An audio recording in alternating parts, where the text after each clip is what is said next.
विशाल पाटील आमच्या कुटुंबातील आहेत. उमेदवारी अर्ज भरला पण ते माघार घेतील, संजय राऊत यांचा विश्वास.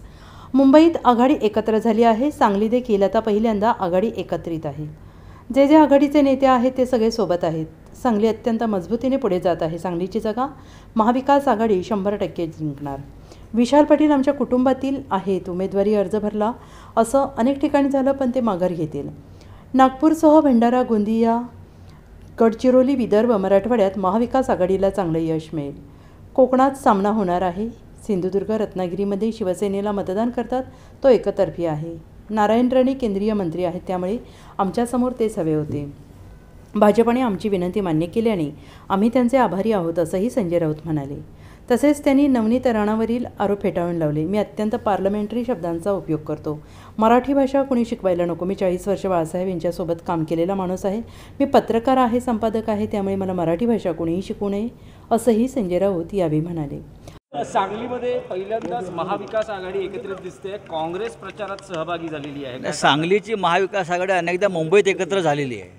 सांगलीमध्ये प्रथमच एकत्र होते आणि सगळे महाविकास आघाडीचे नेते आपण पाहताय की महाविकास आघाडीचे उमेदवार चंद्रहार पाटील यांचा उमेदवारी अर्ज भरण्यासाठी आम्ही इथे आलेलो आहोत. आपण पाहताय जयंतराव आहेत, अरुण लाडसाहेब आहेत, काँग्रेसचे इकडले अध्यक्ष आमदार विक्रम सावंत साहेब आहेत, सुमनताई आहेत. तुम्ही महाविकास आघाडीचे जे नेते सांगलीतले आहेत ते सगळे उपस्थित आहेत. त्याच्यामुळे महाविकास आघाडी ही महाराष्ट्रात आणि सांगलीत अत्यंत मजबूतीनं पुढे जाते. सांगलीची जागा ही महाविकास आघाडी जिंकणार 100%. विश्वजित कदम दिसत नाही आहेत, त्यांचं अनुपस्थितीचं कारण काय? विश्वजित कदम हे काही व्यक्तिगत कारणासाठी बाहेर आहेत. ते 1-2 दिवसामध्ये इथे सांगलीमध्ये पूर्णपणे कामाला लागतील. ज्या अर्थी इथे काँग्रेसचे जिल्हाध्यक्ष आणि आमदार सावंत उपस्थित आहेत, याचा अर्थ असा आहे की काँग्रेस महाविकास आघाडीत सांगलीत काम करते आहे. आपल्या मनात काही शंका असण्याचे कारण नाही आणि काही नसलं तरी उगाच काड्या वगैरे काय घालण्याचा प्रयत्न करू नका.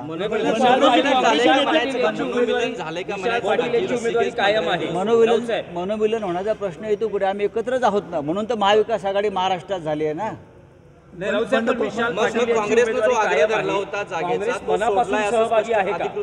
हे बघा की महाराष्ट्रामधल्या 48 जागांवर तिन्ही पक्षाची उमेदवारीची तयारी आपण केली होती.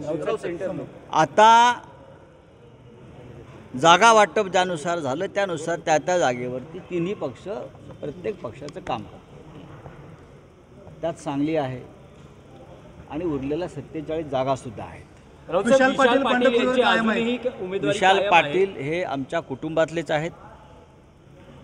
त्यांनी अर्ज भरला आहे. अर्ज भरला म्हणजे बंडखोरी केली असं होत नाही.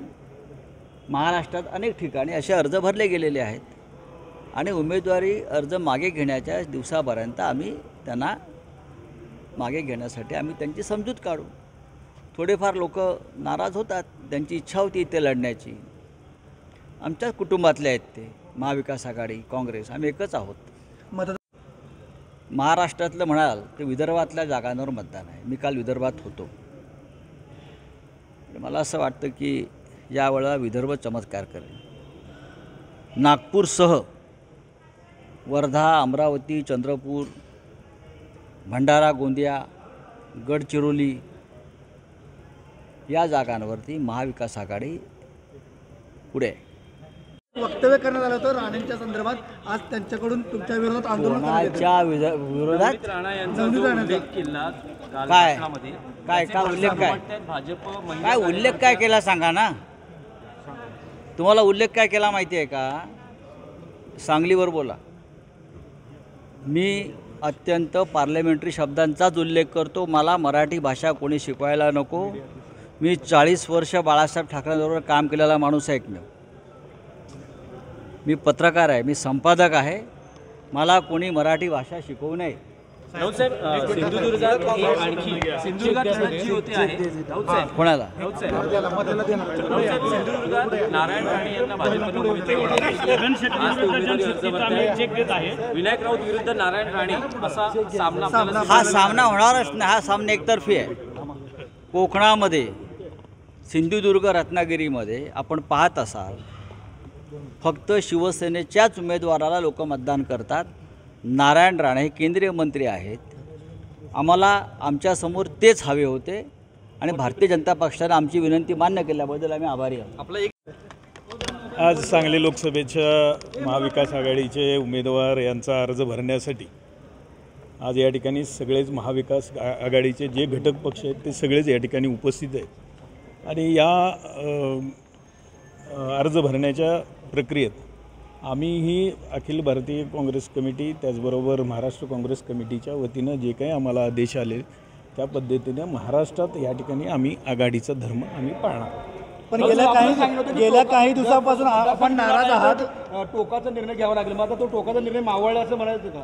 नाही, आता याच्या संदर्भातला आधीच जी काही प्रक्रिया झाली त्या प्रक्रियेत हा लोकसभेची जागा ही काँग्रेस पक्षाच्या वतीनं काँग्रेस पक्षाला मिळावी म्हणून ही आमची प्रामाणिक भूमिका होती. त्या पद्धतीनं आजपर्यंत आम्ही लढलो. आता विशाल पाटील यांनी ठेवलेला अर्ज तो मागं घ्यायचा का कंटिन्यू करायचा हा अर्ज वैयक्तिक त्यांची भूमिका असेल की काँग्रेस त्या संदर्भातला तो निर्णय करायचा तो महाविकास आघाडीतल्या 3 घटक पक्षाच्या ते तिन्ही प्रमुख पक्षांच्या वरिष्ठ नेते जे काही ह्याच्यातले महाराष्ट्र लेवलचे आहेत ते निर्णय घेतील.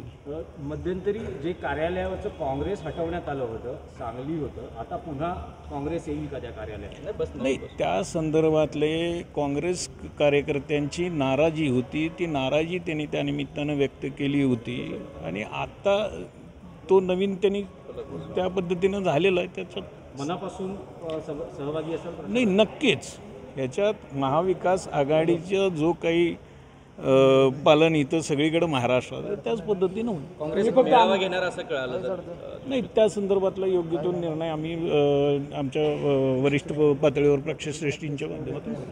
Bureau report SBN Marathi, Sangli.